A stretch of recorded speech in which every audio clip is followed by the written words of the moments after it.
क्या आप 2025 में टैक्स सेव करना चाहते हैं? Legal tax hacks for salaried business और इन्वेस्टर्स। अगर आप इनमें से कोई भी प्रोफेशन में हैं तो ये वीडियो आपके लिए बहुत इंपॉर्टेंट है। क्या आप 15,625 रुपये हर साल लीगली टैक्स सेव कर सकते हैं? और अगर आपकी 24 लाख सैलरी है तो भी आप ज़ीरो टैक्स कैसे पे करें, इस वीडियो में जानेंगे। पहले बात करते हैं सैलरीड पीपल की। तो जैसे कि रीसेंट बजट में फाइनेंस मिनिस्टर ने बताया था कि 12,75,000 पे कोई टैक्स नहीं देना अगर आप न्यू रिजीम में हैं, जो कि 2025 से 2026 वाले फाइनेंशियल ईयर में लागू होगी। बट इसका मतलब ये है कि ओल्ड रिजीम बिल्कुल बेकार है? नहीं, ओल्ड रिजीम बिल्कुल बेकार नहीं है।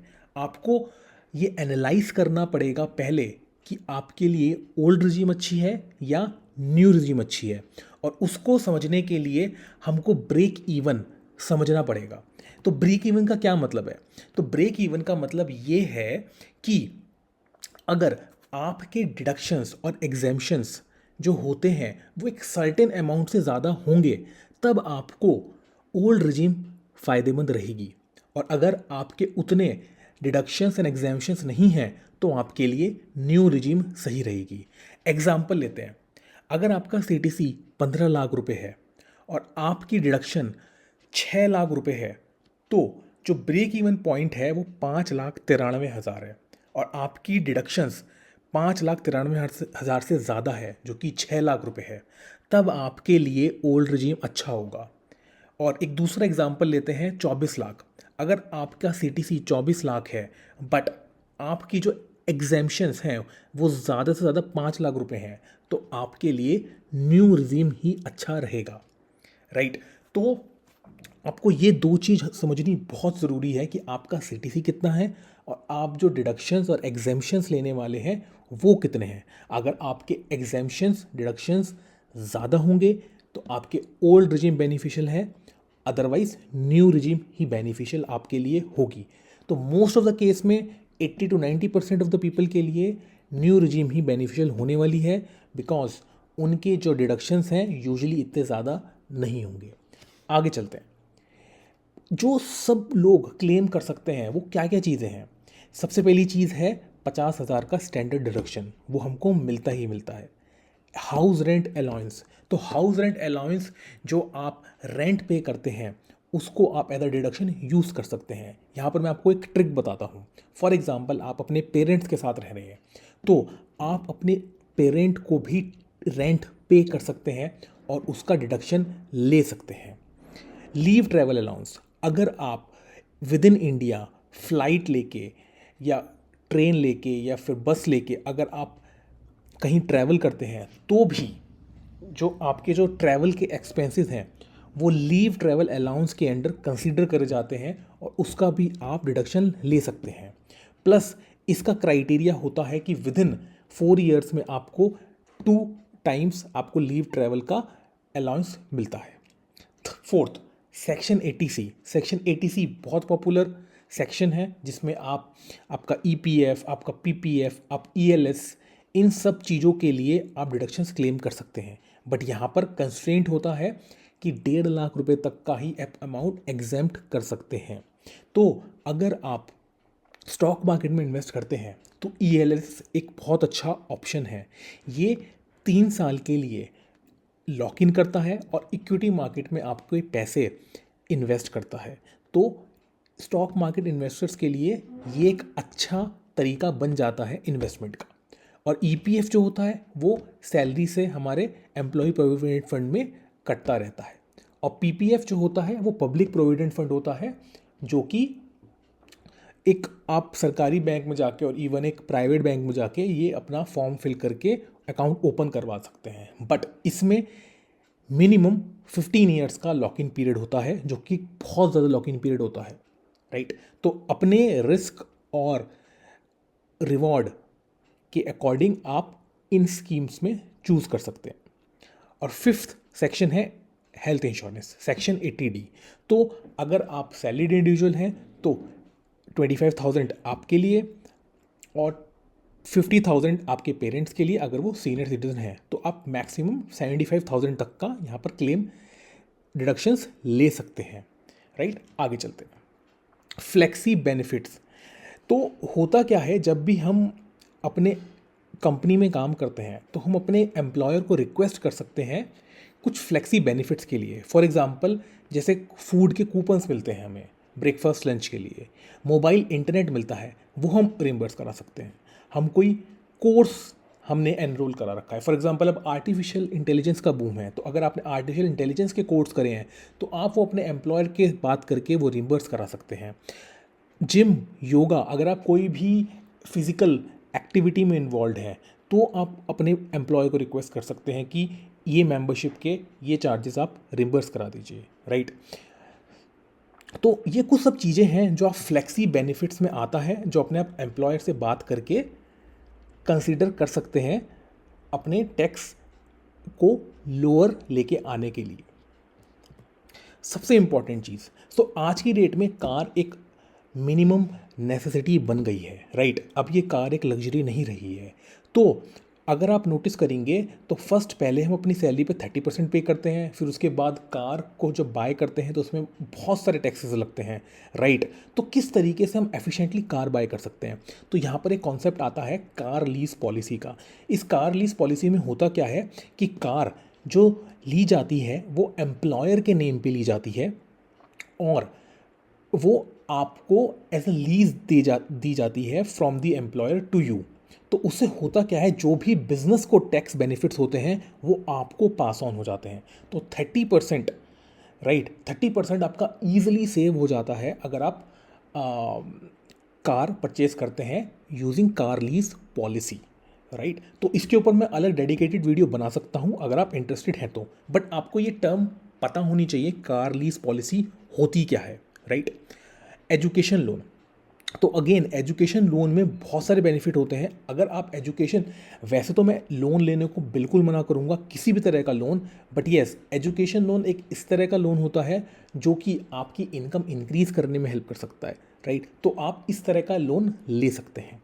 Third, married couples. सो हम जो मैरिड कपल्स होते हैं तो इस तरीके से हम अपनी स्कीम मॉडिफाई कर सकते हैं कि एक बंदा ओल्ड रिजीम में है, एक बंदा न्यू रिजीम में है, और हम अपना जो टैक्स है वो वहाँ पर ऑप्टिमली मिनिमाइज़ कर सकते हैं। तो आप ये सब पॉइंट्स दिमाग में रखिए। अगर आपके कोई भी डाउट है तो हम कमेंट सेक्शन में ये डिस्कस कर सकते हैं। नेक्स्ट चलते हैं, रेंटल इनकम पे आप टैक्स कैसे कम पे कर सकते हैं। तो एक सबसे जो पहली चीज़ होती है स्टैंडर्ड डिडक्शन। 30% ऑफ द जो रेंट होता है वो ऑटोमेटिकली इनकम से डिडक्ट हो जाता है। फॉर एग्जांपल, अगर आपने 10 लाख का रेंट पूरे साल में दिया है तो 3 लाख रुपए ऑटोमेटिकली डिडक्ट हो जाएंगे इन टर्म्स ऑफ कोई आपने घर की मेंटेनेंस करवाई है एक्सेट्रा। तो आपका जो टैक्स लायबिलिटी होगी वो सिर्फ 7 लाख पे ही होगी, राइट। अगर आपने जो ये प्रॉपर्टी रेंट पे दी है, अगर वो पेरेंट्स के नेम पे आपने कर दी है तो आपकी वो इनकम में इंक्लूड नहीं होगी, वो आपके पेरेंट्स के इनकम में इंक्लूड होगी, राइट। और जो भी इंटरेस्ट आएगा वो पेरेंट्स के नेम पे आएगा। और अगर आपके पेरेंट्स वर्किंग नहीं है, राइट, तो जो वो इनकम है वो 7 लाख की इनकम हुई और 12,75,000 तक कोई टैक्स नहीं है, तो पूरा का पूरा अमाउंट टैक्स एग्जेम्प्ट हो गया है, राइट। जबकि अगर वो 10 लाख आप अपने नाम पे रखते तो 30% अगर आप ब्रैकेट में हो तो 3 लाख रुपीज़ का आपको टैक्स पे करना पड़ता। तो ये कुछ स्मार्ट डिसीजंस हैं जो आप कर सकते हैं, जो आपको सोचने चाहिए। मैं आपको इंपॉर्टेंट पॉइंट्स बता रहा हूँ। अगर आपके कोई भी डाउट्स हैं आप कमेंट सेक्शन में बिल्कुल बताइए। और अगर आप अभी तक वीडियो पे बने हुए हैं तो इस वीडियो को लाइक ज़रूर कर दीजिए। अब बात करते हैं बिजनेस ओनर की। तो if you are a business owner तो आप क्या कर सकते हैं कि 50% जो आपकी टैक्स होती है, जो उसको बोलते हैं प्रीजम्पटिव टैक्स, वो आपको बेनिफिट हो जाएगा। आपके जो भी बिजनेस रिलेटेड एक्सपेंस हैं वो आपके ऑटोमेटिकली लीव हो जाएंगे, right. Car lease, travel, laptop जो भी आप परचेज़ कर रहे हैं वो सब आपके बिजनेस कॉस्ट में आएगा, ना कि आपके पर्सनल कॉस्ट में। तो वो सब ऑब्वियसली आपकी जो टैक्स लायबिलिटी से हट जाएगा। तो बिजनेस ओनर होना एक अपने आप में ही बहुत एडवांटेजियस चीज़ है। आपने आईफोन खरीदा, वो आप बिजनेस में दिखा सकते हैं। आपने कार खरीदी, वो आप बिजनेस में दिखा सकते हैं। आपने लैपटॉप खरीदा, आपने वो बिजनेस में दिखा सकते हैं। आप कुछ लंच पे गए तो आप वो बिजनेस एक्सपेंस में दिखा सकते हैं। तो ऐसे बहुत सारी चीज़ें हैं जो आप एज ए बिजनेस ओनर कर सकते हैं, जो एडवांटेज आपको गवर्नमेंट देती है वो आप उठा सकते हैं यहाँ पर।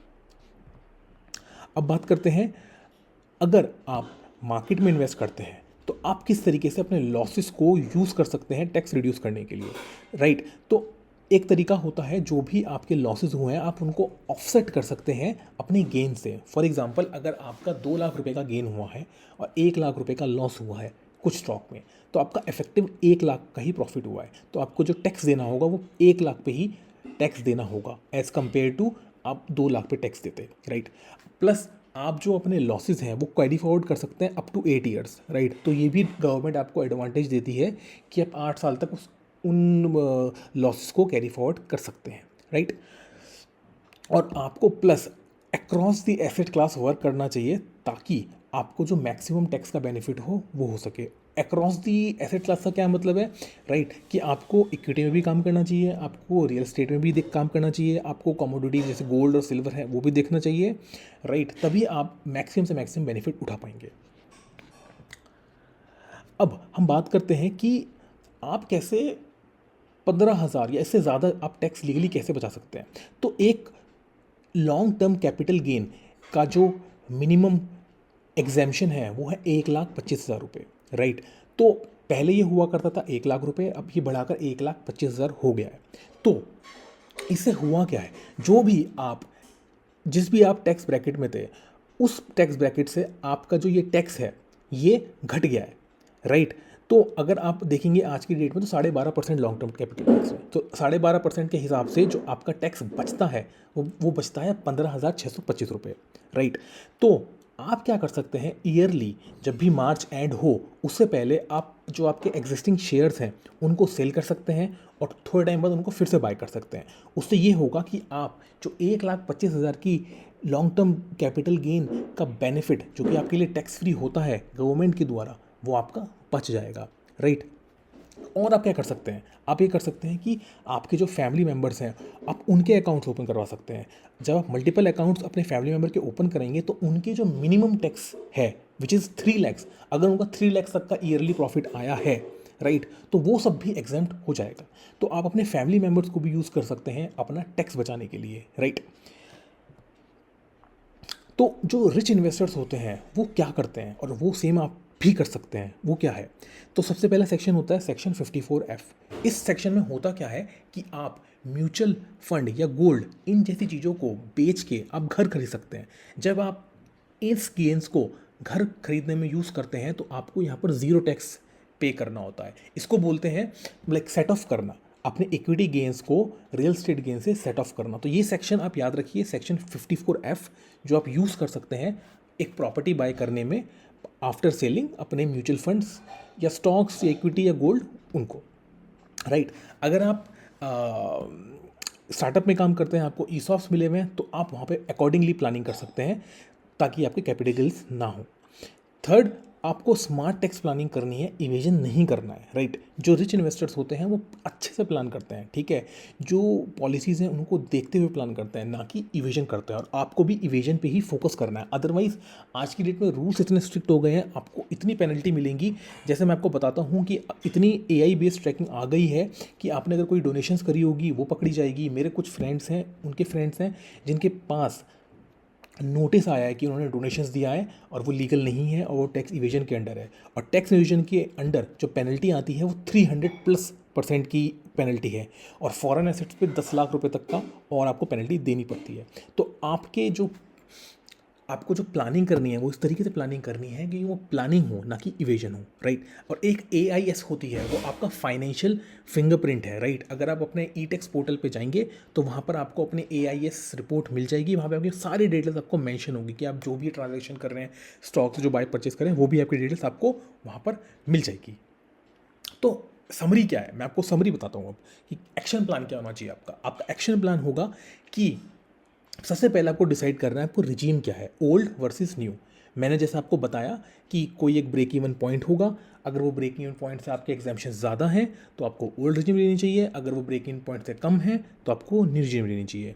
उसके बाद आपको अपने डिडक्शंस को मैक्सिमाइज़ कर लेना है। एटीसी जो कि एटीसी वाला होता है सेक्शन, एक एटीडी हेल्थ इंश्योरेंस वाला सेक्शन होता है, उनके थ्रू आपको मैक्सिमाइज़ कर लेनी है।